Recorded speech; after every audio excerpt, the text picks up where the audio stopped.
Hey guys, what's up? Bisectatron here from One Hive Gazette, here with my next attack strategy video. This is the mass bowler attack strategy for Town Hall 10 and Town Hall 11. It's something that's really powerful right now, and especially if we don't see an update on it soon, it's something that people who are Town Hall 10 and Town Hall 11 should definitely learn and upgrade their bowlers to be able to do this, because right now it's what's working even better than Valks, I think, is what most people were saying. So we're going to take a look at this, and have been kind of focused on Town Hall 10, Town Hall 11 stuff lately on the channel, but, you know, we'll be back to the Town Hall 9 and maybe even Town Hall 8, which is a big part of the channel too. So, I mean, don't think we're drifting away too far, because I'll get back to that at some point as we get back to the recaps and stuff. So anyway, just happens to be a Town Hall 10, Town Hall 11 attack strategy, because this is what's new, and it's a cool strategy. It's something that I've said is, well, I said that the bowler walks would be popular. I didn't envision a mass bowler attack, but I definitely see how it works, because bowlers only take up 6 troop space, which is a huge change from the 8 they used to. It really facilitated this attack to happen and to become popular. So anyway, we're going to take a look at a few attacks and talk about what you do. The important things to think about, though, are that healers are just as important as the bowlers themselves, because these bowlers do not have a lot of hit points. They are somewhat squishy, especially in a maxed out base like this that has so much DPS in it. You need those healers to do work for your bowlers, and because you have to bring the healers anyway, typically you want to start off with the Queen Walk, because it really costs you nothing, and it's a great way to take out part of the base to funnel your bowlers in. So we're looking at Hua on the first attack, and he does this, just like I'm saying, starts off with the Queen Walk, just a small one, no need to do a big one, takes out a good part of the base, and then has the Queen meet up with the bowlers and makes sure that the Queen is among the bowlers, just to make sure that the healers will retarget onto them, because if they're too far apart, they might just stay on the Queen. So does a good job with that, and what you want to bring is rages, jumps, and rages, jumps, and freezes. The rages are great because they keep the bowlers moving quickly, they give them more damage, and also the healers get the effect of them. As everything moves through, the healers step up into it. The freezes gets that inferno off the bowlers so they can be healed back up, take some of the damage off of them, and the jump is just to direct them. Although they can beat through the wall on their own, but typically you want to make sure you can kind of guide them where you want to go within the base. So anyway, taking a look at this first attack, Hua drops down a few minions. Important to make sure that funnel is created, and sometimes you even want to use a few bowlers to create the funnel, and just sacrifice them, because you don't need all of them going into the base just because they're so powerful right now. So it's good to sometimes just make a little bit of a sacrifice just to make sure that everything goes in, because better, 75% of your bowlers go in than like 10% if you do the funnel, if it gets screwed up. So anyway, drops down that rage for the Queen Walk. She's going to get pretty good value, actually. Right now, pretty much all she's taking now is defenses. Everything's packed in so tightly there. So the rage gets great value, and she'll start moving north as soon as these buildings go down. The minions also getting good value and making a pretty deep funnel. They're getting some of those buildings inside the base, actually. So that's going to definitely make sure the bowlers go the way he wants them to. So the Queen goes out north here. She gets out of range of most of this point defense. And right here, drops in the Valk to help with the funnel, the Golem, the Giant, and then some wall breakers to let everything on in. The wall breakers actually do fail, but the bowlers will just swing through the wall because the funnel is created so nicely. Right here, the Queen is getting pretty close to the bowlers, so you know those healers are going to reroute, especially as the Queen walks in and kind of gets among them. Went ahead and dropped that jump, didn't need it, and I don't know what it was there for anyway, but popped the Warden's ability, and at Town Hall 11, that helps you combat the Eagle, the level 4 Infernos, all that damage that initially comes at your bowlers as they make their way into the base. Pop the ability early, and that way you have 2 or 3 seconds of your bowlers being at full health. There's the freeze, gets great value for that, and Inferno's pretty much down by the time the freeze wears off, so that way their healers will get the full effect, and because they're being raged as well, those bowlers are not dying, they're just staying at full health. Sends in a few hogs, but this one's already over. You can see those healers did a great job keeping those bowlers up. Like I said, they're just as important as the bowlers, because if you drop the 4 healers and just bring more bowlers, you will not get pretty deep into a base. You won't get far at all, because the bowlers do not have a lot of hit points. They need that heal effect, so you got to make sure that you're taking care of the Inferno Towers, whether it's with a freeze or if it's on single target, that helps out a little bit. But whatever you have to do, make sure you get the heal on the bowlers for most of the attack. So anyway, does a great job. You can see how many of them are left up. Has, I'd say, most of his bowlers, like almost all of them almost, because it's crazy. Pops the Queen's ability right here and just crushed this base. Could have beat a Town Hall 12. I mean, it's insane. So anyway, awesome attack. Let's go ahead and take a look at a few more as soon as this thing wraps up. Okay, there's the 3-star. And we'll go on to Th10, taking on number 3 here. And this one was a little closer, and it illustrates a few different points that I want to make. And he goes ahead and drops down the healers on the golem, which is just fine.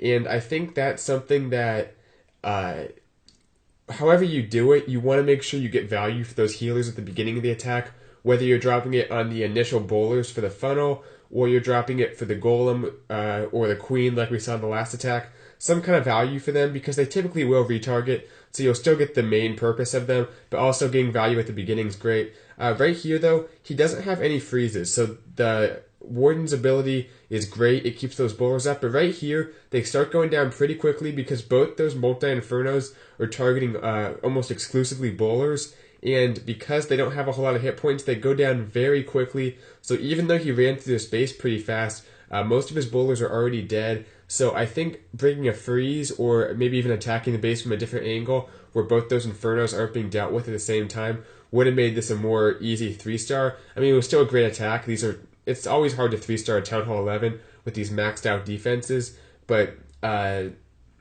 if you can do something to negate the Inferno Towers, that's going to make a huge difference, because the bowlers will die very quickly if they're not being healed. So keep that in mind, do what you have to do. But anyway, he does a few balloons too, which I think was a great touch. And I think a lot of the time, the air defenses are somewhat close to the center of the base. You can do this because you know your bowlers are going to take out the middle of the base. The only problem is trying to get them to take out those defenses on the outside that are hiding behind all those walls and stuff. So he brings a few balloons, which is a great touch here. And especially when everything's distracted on like the queen and stuff, gets these like 1-for-1 trades, awesome value. Pops the queen's ability, still has the healers on her, so she's doing pretty well. A few minions, a wizard, just cleaning up the space slowly as the defenses go down. And he'll sprinkle in this last balloon right here in just a moment. The warden's doing a great job taking out buildings and giving everything that little health buff, because it's actually pretty significant. The health buff the warden does when those balloons are in his radius. But anyway, they're going to make their way through, take out this cannon right here, and that'll be that. Awesome attack to Th10, getting the 3-star, and bringing the nice touch of the balloons. Okay, we're going to take a look at a Town Hall 10 one, and then we'll wrap this thing up. I'm not going into too much detail, because I think I want you guys to just get the main idea of what this attack is, what the important things are to do. I don't like to overcomplicate it too much. That's something I've learned about my attack strategy videos. It's better when you try to keep it simple, and then if you guys want to go more in depth, you can kind of try it out in the friendly challenges and see exactly what works, because it's easier for you guys to try to figure these things out to some extent than for me kind of just to try to tell you, especially when I don't have bowlers yet. So I'm only a Town Hall 10 with no bowlers, so I can't say I've tried this before. But anyway, I've seen a lot of attacks, and I can give you guys the basic guidelines. So we're looking at Ragnar taking on a pretty solid Town Hall 10. I'd say kind of mid-level, mid to high level. Some of these defenses aren't maxed. But anyway, drops down that jump and uses those minions to create the funnel. A few of his bowlers go to the outside, but the vast majority go in. And he doesn't need any freezes because it's single Infernos. That's huge. If you can attack even one single Inferno, that makes a big difference. Now, only one of the healers actually goes into the base. 3 of them stayed on those bowlers on the outside, but that one healer made a difference for the attack. If you see right here, the bowlers actually get pretty low on health. Giant bombs, those do a ton of damage. That took out like 12 bowlers, that one giant bomb. So the healer did a great job, but it got shot down, and from there, those bowlers died very fast. So I can't stress this enough. Keep those bowlers healed up, whatever you have to do. And I think this might sound crazy, but we might even see people at Town Hall 10 and Town Hall 11, if there's no nerf to bowlers, we might see people putting double or even triple giant bomb sets to try to just destroy a group of bowlers. Because as you see, they're so clumped up, and if you can, I don't know how many hit points they have exactly. I'm not sure if a double giant bomb set would take them out. I think it might. I don't know like if they have more or less hit points than hogs, but if you can just have a huge splash DPS like wizard towers, giant bombs, maybe an inferno nearby, and the person doesn't have their warden's ability or the bowlers are not quite at full health, you can take out a big group of bowlers and really mess up this attack. So that's something to think about from a base building perspective, and also from an attacking perspective, that you have to really be careful regarding your bowler's health and making sure that they're getting healed up, because that's the number one important thing is healing your bowlers. And then I'd say pretty much a close second is sacrificing some troop space to make sure the funnel is created very nicely, because bowlers are kind of like Valks. They'll walk to the outside if you don't funnel them right. So funnel, make sure your bowlers are healed, and then balloons are always a great touch if the air defenses are even somewhat close to the inside of the base. You can sneak in, get a few air defenses or a few defenses taken out with those balloons while everything's distracted on the troops inside the middle of the base. So anyway, jumps, rages, heal, or jumps, rages, freezes are all good spells. Don't bring heals, that won't help very much because you already have the healers. So anyway, hope you guys enjoyed this attack strategy video. Let me know if you did in the comments, and thanks for watching this one. I'll see you guys later. Bye, Th10 out. Die Wallis stürmen in die Base rein. Die Clanburg-Truppen kommen aus der Clanburg. Der Wutzauber kommt, der Eiszauber kommt. Und was passiert? Die Walküren sind tot.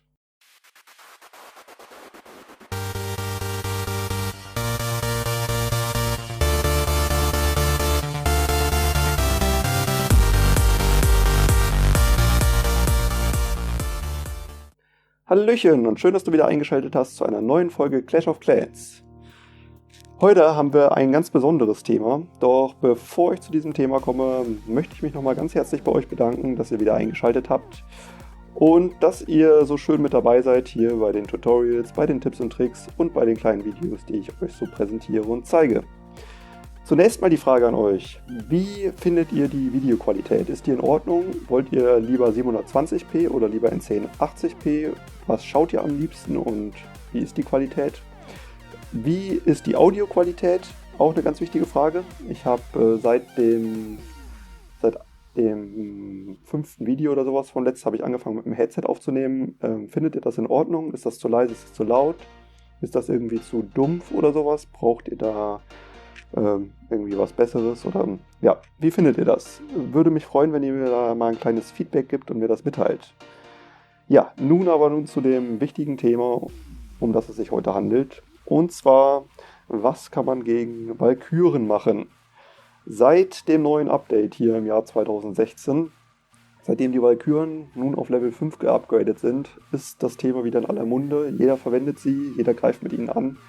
Und wie das Ganze aussieht, lasse ich euch mal ganz kurz hier mit dem Hintergrund sehen. Denn das Traurige ist, fast jede Base ist damit zu 2 Sternen plättbar, gerade bei den Rathaus 10ern oder bei den Rathaus 11ern. Und jetzt geht es nur noch darum, die 3 Sterne zu holen.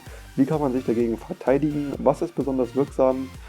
Ist es zum Beispiel eine Anti-3-Sterne-Base oder sind es viele Truppen in der Clanburg? Was kann man dagegen machen? Ist es wichtig, eine Base zu haben mit vielen Mauerabteilen?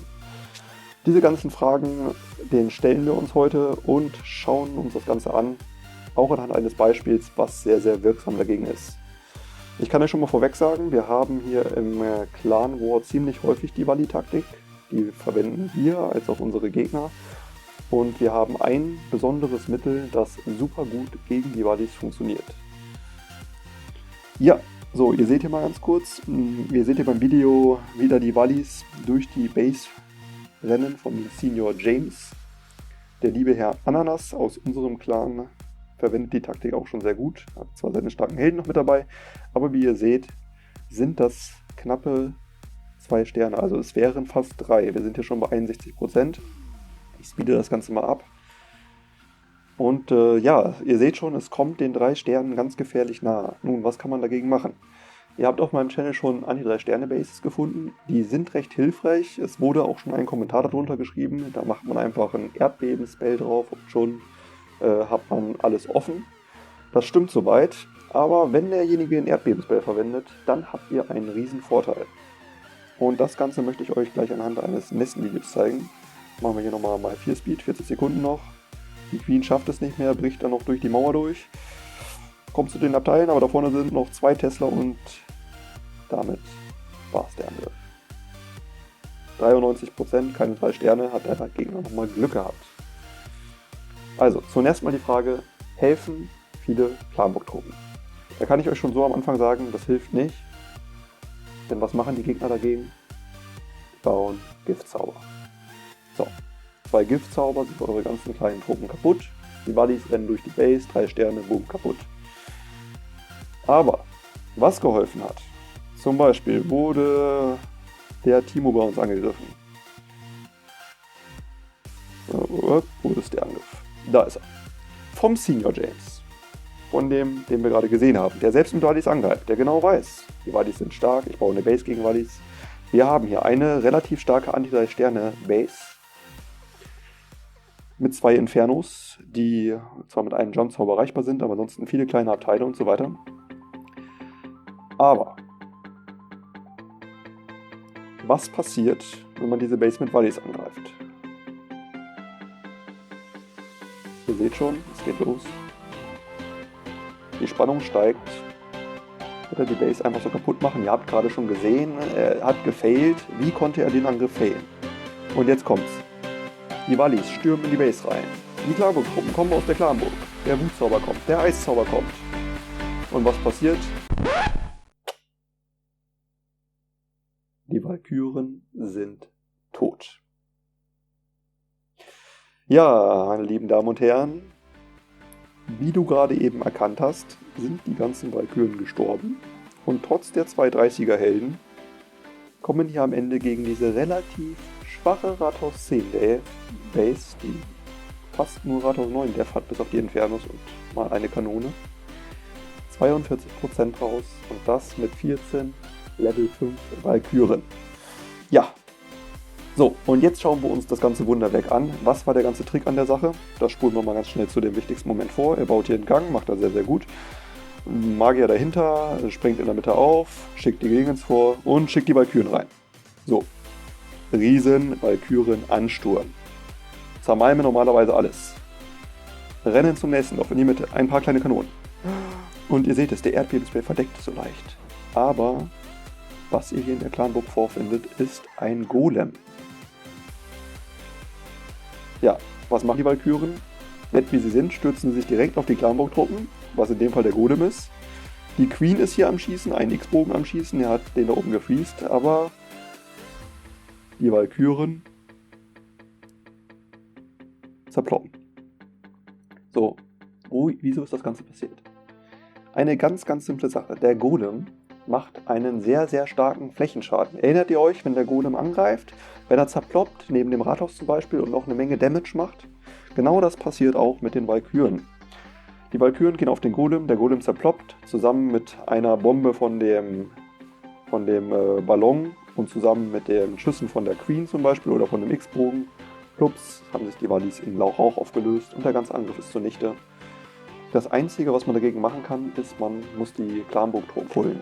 Das heißt, man fängt irgendwie mit einem Queenwalk-Angriff an, lockt diesen Golem da raus, greift dann an. Aber meistens haben die Gegner in dem Moment schon mindestens einen Angriff verschwendet. Und genau das ist euer Ziel. Ihr wollt, dass der Gegner im Clan War mindestens einen Angriff verschwendet. Gerade die starken Rathaus 10 Angriffe. Wenn da ein Angriff verschwendet wird, dann haben sie halt vermutlich verloren. Und euch bringt das ganz groß weiter zu siegen. Ja, beim nächsten Video, beziehungsweise ich habe letztens schon mal gesagt, dass wir ein Erdbeben versus Jump machen wollen. Das wird auch noch kommen. Dann nochmal eine generelle Frage. Was haltet ihr von den Tutorial-Series? Möchtet ihr davon mehr? Wenn ja, was für Tutorials wünscht ihr euch? Wir können alles machen, x-beliebig, von Town Hall 9 über Town Hall 8 Drachentaktik, Town Hall 9 verschiedene Angriffstaktiken oder eben Rathaus 10. Das können wir alles machen. Oder hättet ihr lieber mehr Speedbuilds? Lasst es mich gerne wissen, indem ihr das Video liked und vor allem auch kommentiert.